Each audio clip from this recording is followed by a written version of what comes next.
Assalamualaikum warahmatullahi wabarakatuh. Saya Erwin Jamnais, Program Studi Pendidikan IPA Universitas Trunojoyo, Madura. Di sini saya akan memberikan solusi pembelajaran yang sesuai di era pandemi COVID-19, yaitu dengan cara daring, di mana dengan menggunakan aplikasi Google Meet. Aplikasi di sini dapat mempertemukan siswa dengan seorang guru, sehingga pembelajaran dapat berlangsung melalui via Google Meet. Selanjutnya, kita dapat menginformasikan kepada siswa melalui grup WhatsApp, di mana di sini dapat mengirim link Google Meet sehingga siswa di sini dapat join ke dalam forum Google Meet.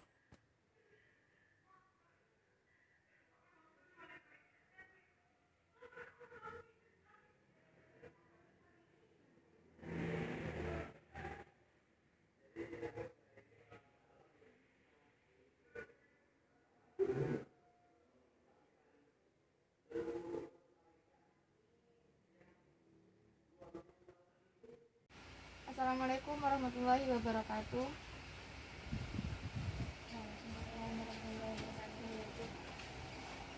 Ya baik, pada pertemuan kali ini kita menggunakan via Google Meet untuk belajar ya.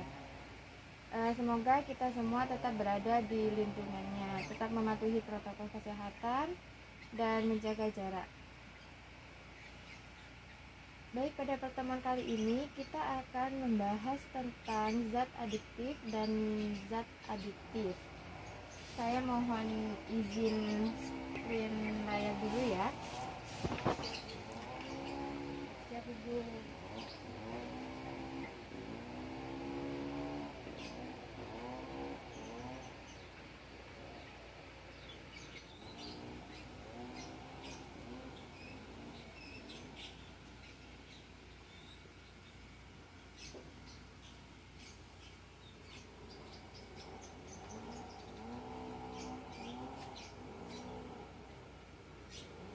Sudah. Baik, selanjutnya kita akan belajar tentang KD 3.6, yaitu menjelaskan berbagai zat adiktif dalam makanan dan minuman, zat adiktif serta dampaknya terhadap kesehatan. Nah, selanjutnya yaitu zat adiktif. Zat adiktif merupakan bahan yang ditambahkan secara sengaja ke dalam makanan ataupun minuman saat pembuatan makanan. Jadi di sini kalian sudah bisa memaknai sendiri bahwa dalam sebuah makanan itu pasti ada bahan yang ditambahkan maupun disengaja gitu kan ya. Selanjutnya yaitu tujuannya. Nah, tujuannya itu apa? Untuk memperbaiki penampilan, cita rasa, tekstur, aroma, dan memperpanjang daya simpan, serta meningkatkan nilai gizi makanan dan minuman. Jadi dengan ditambahnya pewarna tersebut sehingga kita itu lebih tertarik untuk makan kan ya? Iya Ibu.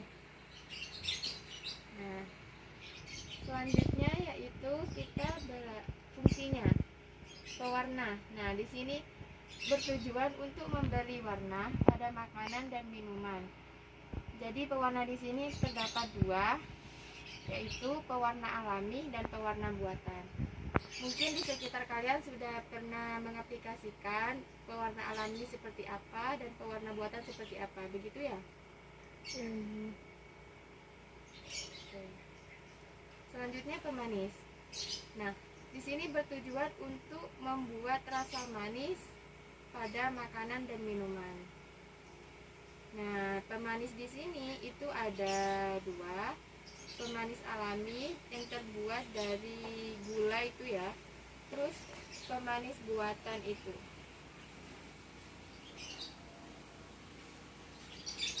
Selanjutnya pengawet. Di sini bertujuan untuk menghambat kerusakan makanan dan minuman sehingga makanan tersebut tidak mengakibatkan tumbuhnya jamur atau bakteri. Nah, kalau pengawet alami itu sebaiknya kita menggunakan buah-buahan seperti itu, bukan menggunakan borak. Itu merupakan bahan kimia yang sangat berbahaya ketika kita digunakan sebagai pengawet. Selanjutnya yaitu penyedap. Penyedap di sini bertujuan untuk meningkatkan rasa dan pada makanan. Nah, penyedap itu terdiri dari dua. Yang pertama itu penyedap alami. Kita bisa lihat di contohnya itu seperti kunyit. Terus ada penyedap buatan seperti yang sering kita gunakan mungkin di dalam kehidupan sehari-hari, yaitu Ajinomoto.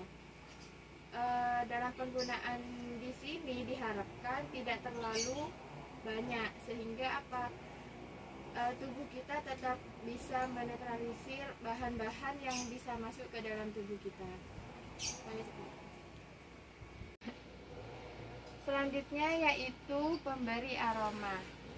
Di sini bertujuan agar makanan atau minuman memiliki daya tarik tersendiri untuk dinikmati.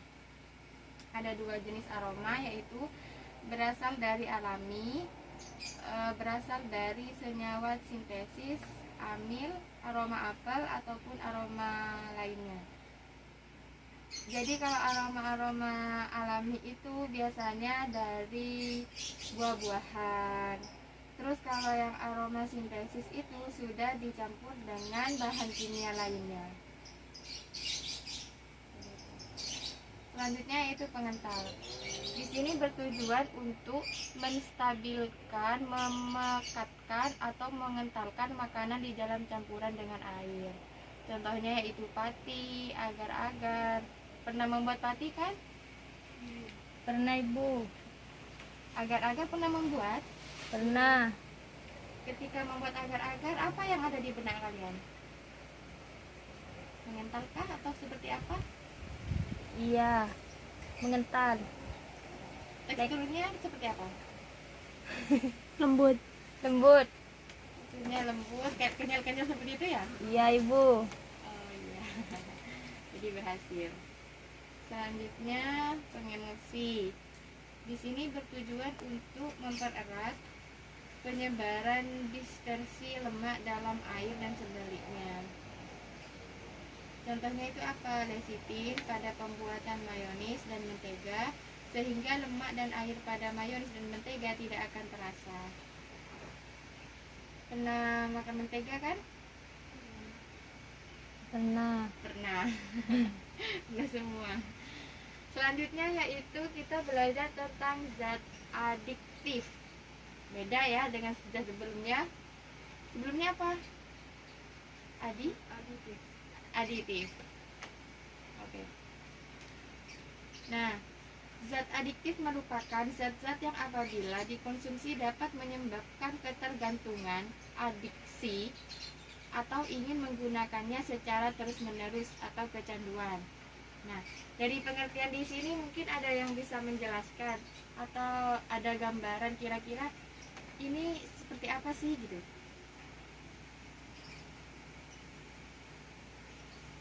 Seperti Menyebabkan ketergantungan. seperti narkoba. Narkoba. Hah.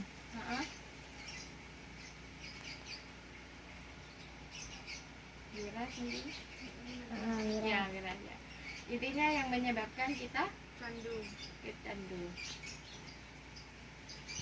Nah, jadi kelompok adiktif berdasarkan asalnya itu dibagi menjadi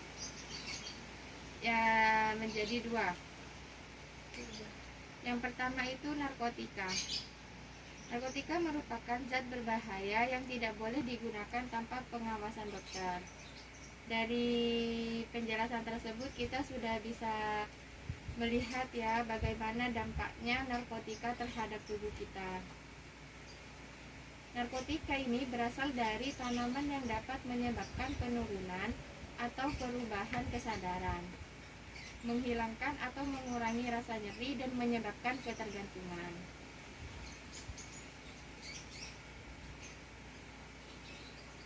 ada tiga golongan narkotik.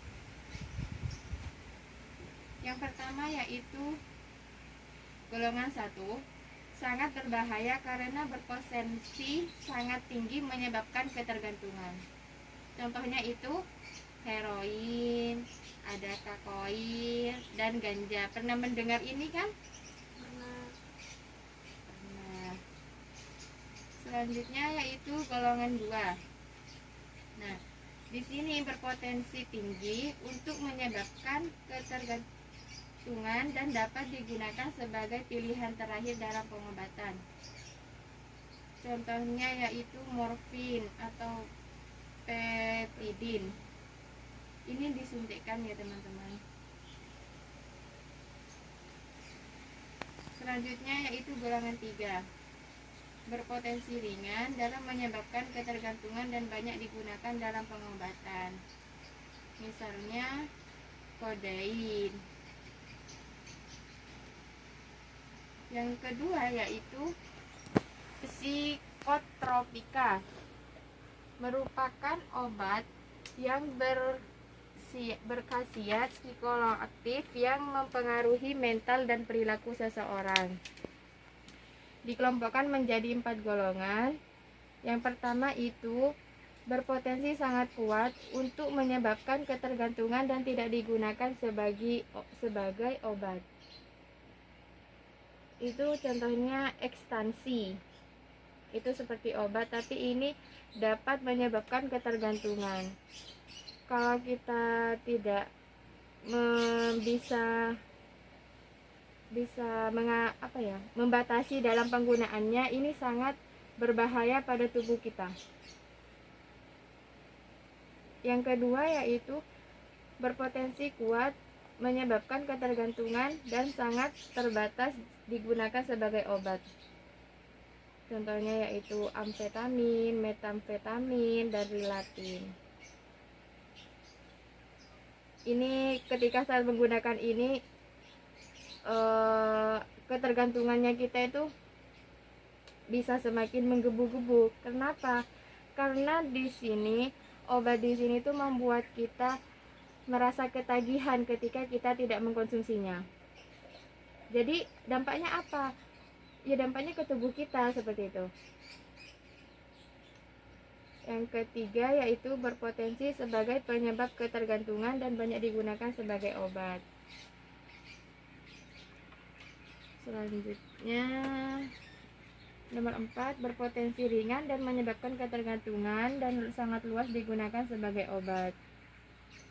Jadi di sini tidak diharapkan pada saat kita menggunakan obat seperti ini, diharapkan untuk mengikuti anjuran dokter ya, supaya kita tidak overdosis dalam menggunakan obat-obatan.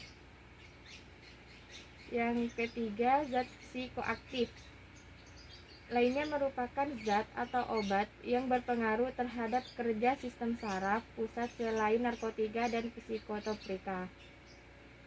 Contohnya yaitu alkohol, nikotin, dan kafein. Sudah bisa melihat ya bagaimana dampaknya ketika kita minum alkohol. Kira-kira ada yang bisa menyebutkan ciri-ciri pada saat kita meminum alkohol itu seperti apa?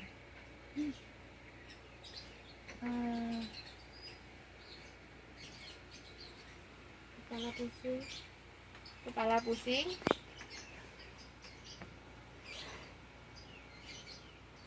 pikiran jadi ngawur mungkin.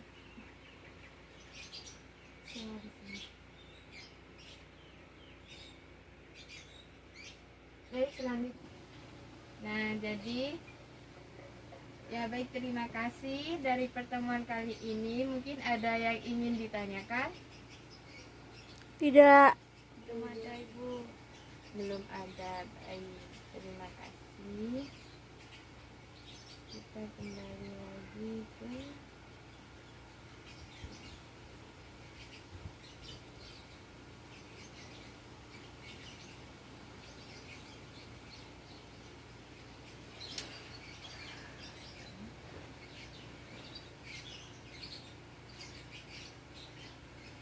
mungkin itu saja materi pada pertemuan kali ini. Saya ucapkan terima kasih kepada kalian yang sudah mengikuti sekolah hari ini. Semoga kita diberikan kesehatan Amin. dan tetap semangat dalam belajar. Ya. Jangan lupa jaga diri baik-baik. Baik Ibu. Oke, sekian, terima kasih. Wassalamualaikum warahmatullahi wabarakatuh. Waalaikumsalam.